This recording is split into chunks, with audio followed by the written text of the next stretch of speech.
Hello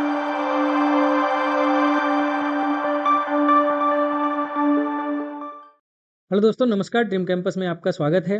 दोस्तों, आज का जो टॉपिक है वो आईआर का टॉपिक है।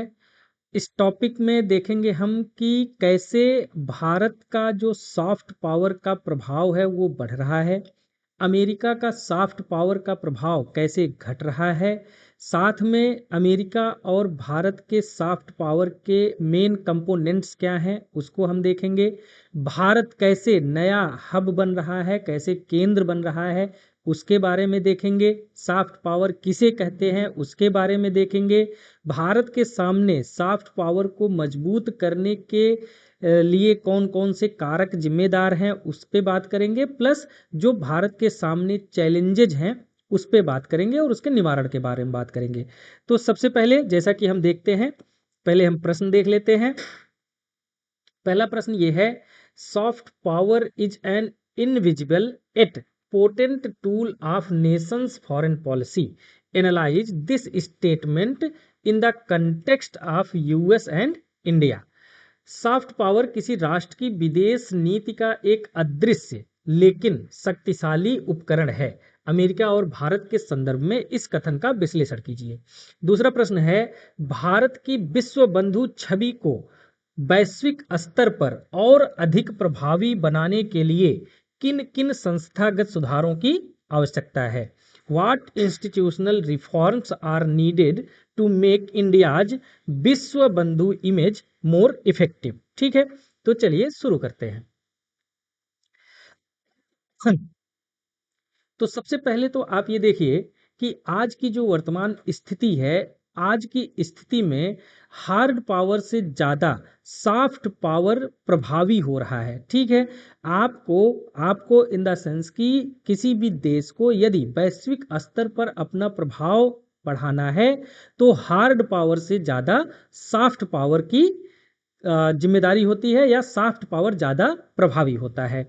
अब अगर हम बात करें कि सॉफ्ट पावर क्या होता है, सॉफ्ट पावर ये एक ऐसी प्रक्रिया है जिसमें बिना बल का प्रयोग किए, बिना बल या आर्थिक दबाव का प्रयोग किए किसी भी देश पर अपना प्रभाव स्थापित करने की प्रक्रिया को ही हम सॉफ्ट पावर बोलते हैं। ठीक है, इसमें आपका कल्चरल वैल्यूज हो सकते हैं, आपका संस्कृति हो सकती है, आपके लोकतांत्रिक मूल्य हो सकते हैं, या फिर आपका शिक्षा हो सकता है, या फिर आप अपनी डिप्लोमेसी के आधार पर, डिप्लोमेसी के थ्रू आप किसी भी देश के ऊपर अपना प्रभाव बना सकते हैं। इसको बोलते हैं सॉफ्ट पावर। जोसेफ का एक सिद्धांत है कि इनके अनुसार आज के टाइम पे हार्ड पावर से ज़्यादा प्रभावी सॉफ्ट पावर है।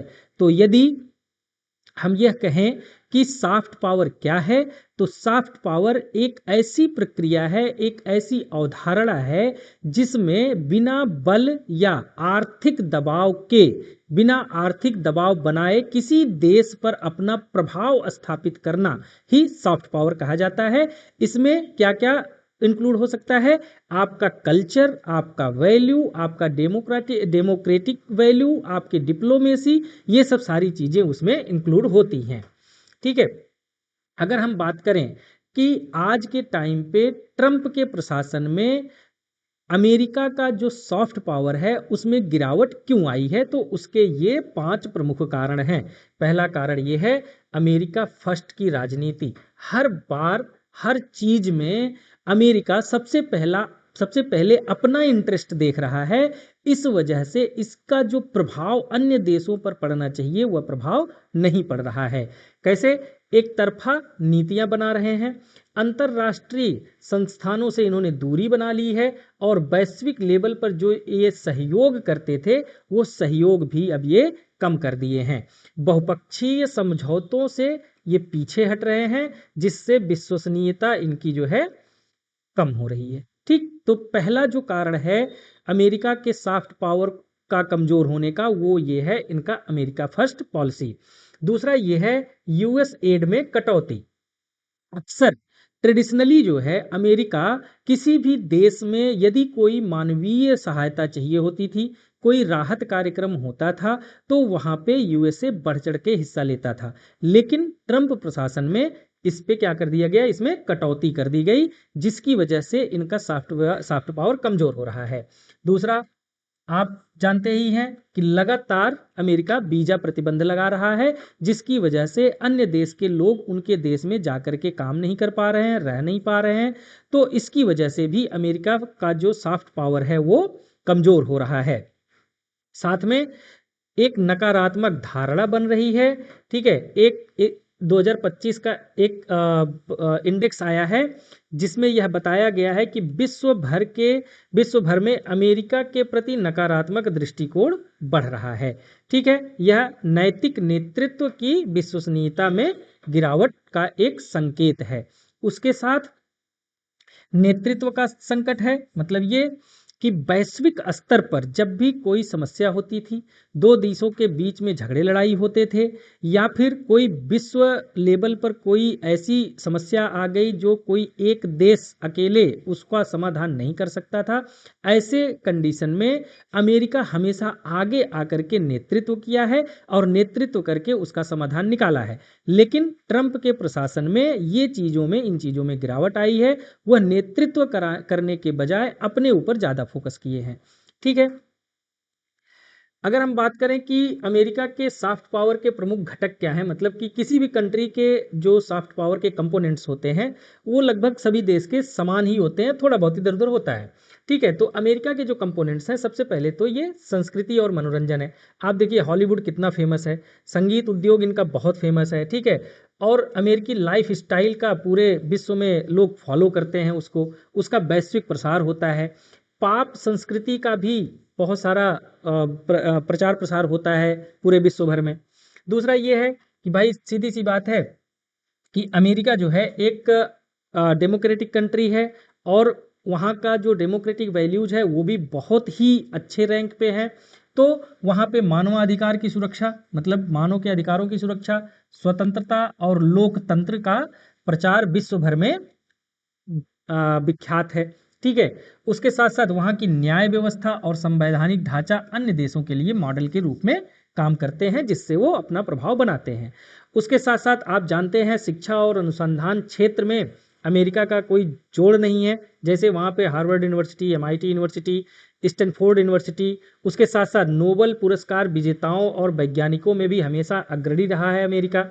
उसके बाद जैसा कि आपने देखा कि यूएस एड में अभी कटौती हुई है, लेकिन वो भी इसका एक सॉफ्ट पावर है।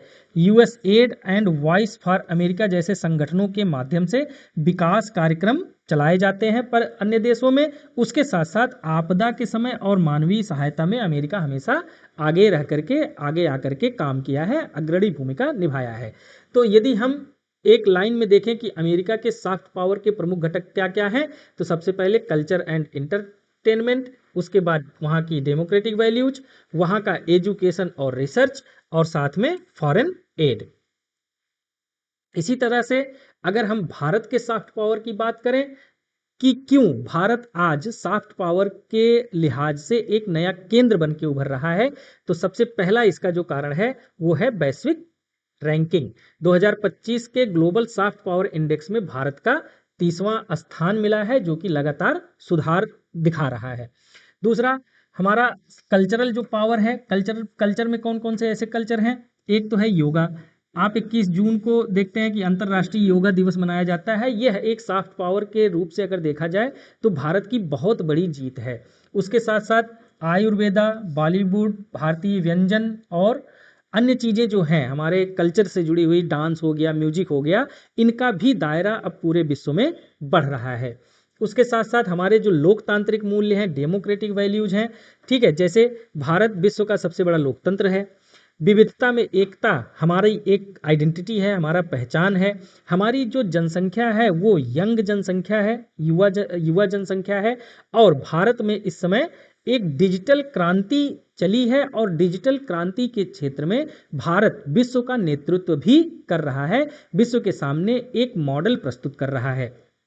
साथ में अगर हम टेक्नोलॉजिकल इनोवेशन या एडवांसमेंट की बात करें तो आईटी सेक्टर हमारा बहुत तेजी से ग्रो कर रहा है, हमारे आईटी सेक्टर के लोगों की डिमांड बहुत बढ़ रही है पूरे विश्व में, ठीक है। उसके साथ साथ हमारा जो एक स्टार्टअप इकोसिस्टम इस समय डेवलप हुआ है कि भाई स्टार्टअप, जैसा कि हमने हमारा जो पहला लेक्चर था उसमें हमने स्टार्टअप इंडिया की बात करी थी कि किसी भी व्यक्ति को यदि भारत में रोजगार शुरू करना है तो उसके लिए बहुत सारे सुविधाएं मुहैया करवाई जा रही हैं, जिसकी वजह से स्टार्टअप इकोसिस्टम इंडिया में डेवलप हो रहा है और वैश्विक कंपनी भी अब इंडिया में आकर के निवेश कर रही हैं। उसके साथ डिजिटल पेमेंट, ठीक है, विश्व में अपना एक अलग ही पहचान बनाई है, डिजिटल पेमेंट और आधार, ठीक है।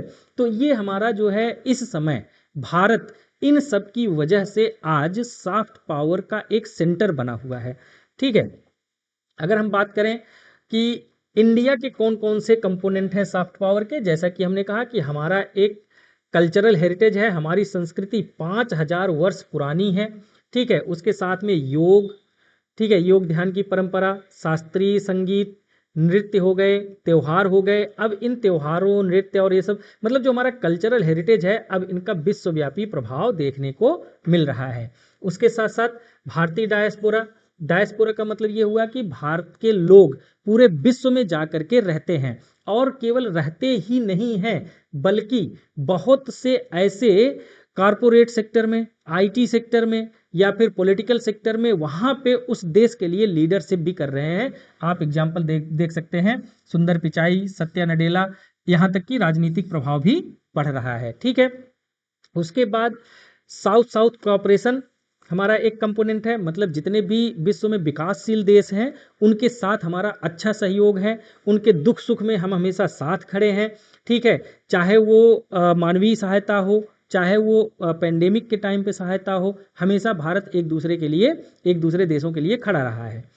उसके साथ साथ आप एजुकेशन और स्किल के बारे में देख सकते हैं। आज के टाइम पे हमारा जो आईआईटी है, हमारा आईआईएम है, ऐसे संस्थानों को वैश्विक रूप से रिकॉग्नाइज किया जा रहा है और यहाँ के जो लोग निकल रहे हैं तकनीकी और इंजीनियरिंग क्षेत्र में, उनकी मांग विश्व भर में बढ़ रही है। तो यदि हम भारत के सॉफ्ट पावर के कंपोनेंट की बात करें तो सबसे पहला तो हमारा कल्चरल, हम एक कल्चरल हेरिटेज के रूप में पूरे विश्व में फेमस है। हमारा डायस्पोरा इतना स्ट्रांग है कि पूरे विश्व में वो उनकी उपस्थिति है।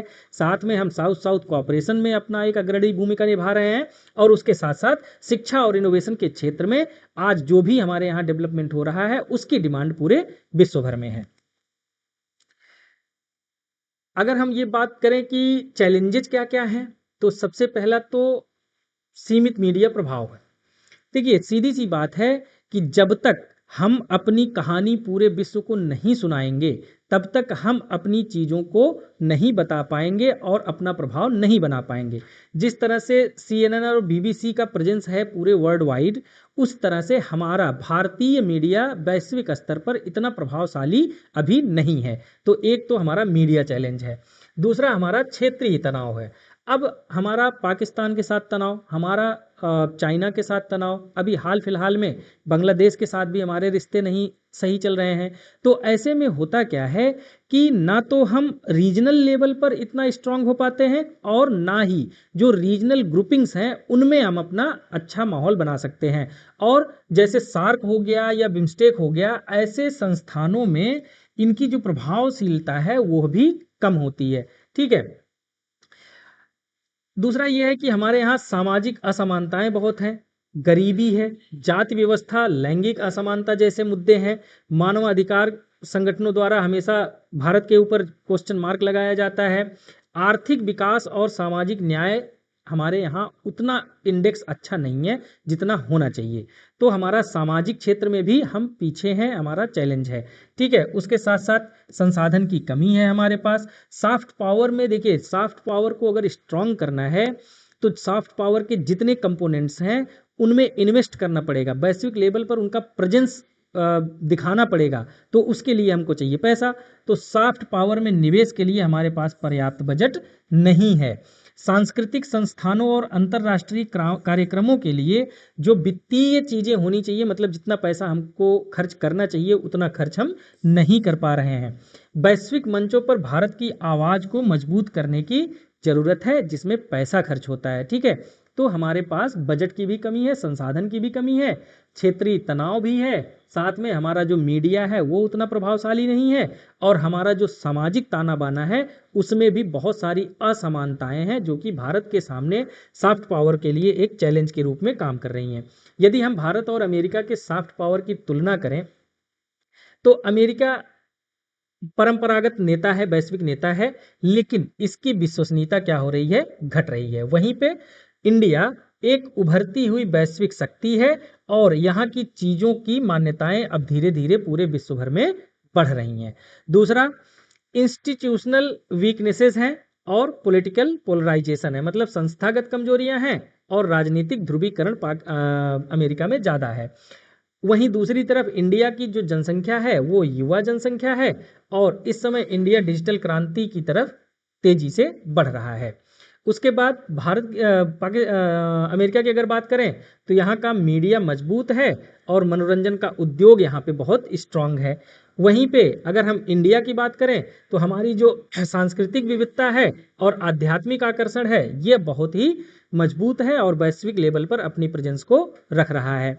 साथ में अगर हम अमेरिका की बात करें तो यहाँ की भाई शिक्षा प्रणाली विश्व स्तर में सर्वश्रेष्ठ मानी जाती है, लेकिन इनकी पहुंच बहुत सीमित है। वहीं पे हम तकनीकी नवाचार में बहुत तेजी से आगे बढ़ रहे हैं। साथ में अमेरिका फर्स्ट की जो पॉलिसी है इससे बहुपक्षीय सहयोग में बाधा आ रहा है, अमेरिका का जो लीडरशिप है वो कमजोर हो रहा है, और वहीं पे हम वैश्विक ब्रांडिंग और मीडिया में सुधार करके धीरे धीरे वैश्विक स्तर पर अपना प्रभाव बढ़ा रहे हैं। अगर हम बात करें कि आगे हम क्या कर सकते हैं, हालांकि इसमें अमेरिका के लिए भी दिया गया है कि अमेरिका को क्या करना चाहिए, लेकिन हमारे लिए इम्पॉर्टेंट है भारत के लिए, भारत को क्या करना चाहिए। तो भारत को सबसे पहले तो वैश्विक ब्रांडिंग करनी चाहिए, मतलब हमारी उपस्थिति को विश्व के सामने लाना पड़ेगा। ठीक है, उसके बाद मीडिया के थ्रू हम अपनी चीज़ों को कह सकते हैं। इसके लिए क्या करना है, हमको मीडिया में निवेश करना है। ठीक है, अंतरराष्ट्रीय मीडिया प्लेटफॉर्म और डिजिटल संचार को मजबूत करना पड़ेगा। ठीक है, उसके साथ साथ पड़ोसी देशों के साथ अच्छा संबंध हमको बनाना है। ठीक है, और क्षेत्रीय सहयोग को प्राथमिकता देना है, और सांस्कृतिक केंद्र और भारतीय संस्कृति का वैश्विक प्रचार प्रसार करना है। ठीक है, तो भारत को ये इतने सारे सुधार करने हैं। देखिए मेरे वीडियो में ना, मेरे पीपीटी में केवल भर भर के वर्ड पावर होते हैं, मतलब शब्दों का भंडार होता है। मैं खिचड़ी नहीं लिखता हूँ, तो जितने शब्द इसमें लिखे हैं इतना ही अगर आपके दिमाग में बैठा रहेगा तो जब आप आंसर लिखने जाएंगे तो आपको लगेगा कि यही बहुत ज़्यादा है। फॉर एग्जाम्पल, अभी आपको अगर ये पूछा जाए कि भारत की सॉफ्ट पावर को और मजबूत करने के लिए क्या क्या कर सकते हैं, तो आप बुलेट पॉइंट में लिखना शुरू करेंगे। पहला पॉइंट वैश्विक ब्रांडिंग, दूसरा पॉइंट मीडिया की उपस्थिति में भारी निवेश करना है, तीसरा पॉइंट अंतर्राष्ट्रीय मीडिया और प्लेटफॉर्म पर डिजिटल संचार को मजबूत करना है, चौथा पॉइंट पड़ोसी देशों के साथ कूटनीतिक संबंध अच्छा करना है, पांचवा पॉइंट क्षेत्रीय सहयोग को प्राथमिकता देना है, छठवां पॉइंट सांस्कृतिक केंद्र और भारतीय संस्कृति का वैश्विक प्रचार प्रसार करना है। आधा पेज आपका हो गया, 6 पॉइंट हो गया। एग्जामिनर जब भी चेक करेगा तो 6 पॉइंट देखने के बाद शायद ही उसके दिमाग में कोई 7वां पॉइंट आएगा। ठीक है, तो इस तरह से जो भी शब्द हम प्रयोग कर रहे हैं वीडियो में, आप उसको बहुत ध्यान से सुनिए और उसका नोट्स बना लीजिए। ठीक है, अब अगर हम बात करें कि इस पूरे डिस्कशन का कंक्लूजन क्या है, सबसे पहला तो ये कि सॉफ्ट पावर, ये एक लाइन याद रखिए, soft power as the key to global leadership. ठीक है, यदि ग्लोबली लीडर बनना है, लीडरशिप को स्थापित करना है, तो सॉफ्ट पावर को मजबूत करना पड़ेगा। ठीक है, इसका क्या होता है, दीर्घकालिक प्रभाव होता है। अमेरिका के सामने बहुत सारी चुनौतियां हैं, अमेरिका का सॉफ्ट पावर डिक्लाइन हो रहा है। इंडिया के लिए यह एक अवसर है कि इंडिया अपने सॉफ्ट पावर को मजबूत करके वैश्विक स्तर पर अपनी पहुंच को मजबूत कर ले। साथ में एक दूसरे के का सहयोग की जरूरत है, एक दूसरे के सहयोग के बिना वैश्विक स्तर पर चीजें सही नहीं होंगी। ठीक है, ये हमारा कंक्लूजन हो गया। एक लाइन है, 21वीं सदी में जो राष्ट्र सबसे अच्छी कहानी सुनाएगा वही सबसे अधिक प्रभावशाली होगा। तो ये जो लाइन है, इस लाइन को आप ध्यान से देख लीजिए और इसको नोट कर लीजिए, क्योंकि यह आपका इथिक्स में भी पूछा जा सकता है कि यह किसका कथन है और इसके क्या मायने हैं। तो यह कथन है जोसेफ नाइकी। ठीक है, सॉफ्ट पावर के ये सिद्धांतकार हैं। ठीक है, तो इस तरह से भारत और अमेरिका के सॉफ्ट पावर की हमने तुलना की, सॉफ्ट पावर क्या होता है उसके बारे में हमने जाना, सॉफ्ट पावर अमेरिका का कैसे डिक्लाइन कर रहा है, और वहीं पे भारत किस तरह से सॉफ्ट पावर के क्षेत्र में एक वैश्विक केंद्र बन के उभर रहा है। तो उम्मीद है कि यह टॉपिक पूरी तरह से आपको समझ में आ गया होगा, और जो प्रश्न थे दो, उसका अब उत्तर आप आसानी से लिख लेंगे। लेकिन यदि आपको लगता है कि कुछ इसमें कोई पॉइंट छूट गया है या कुछ और ऐड करना चाहिए था, तो आप हमको टेलीग्राम पे या कमेंट बॉक्स में बता सकते हैं। बाकी मेंस के एग्ज़ाम के लिए ऑल द बेस्ट है। Thank you so much.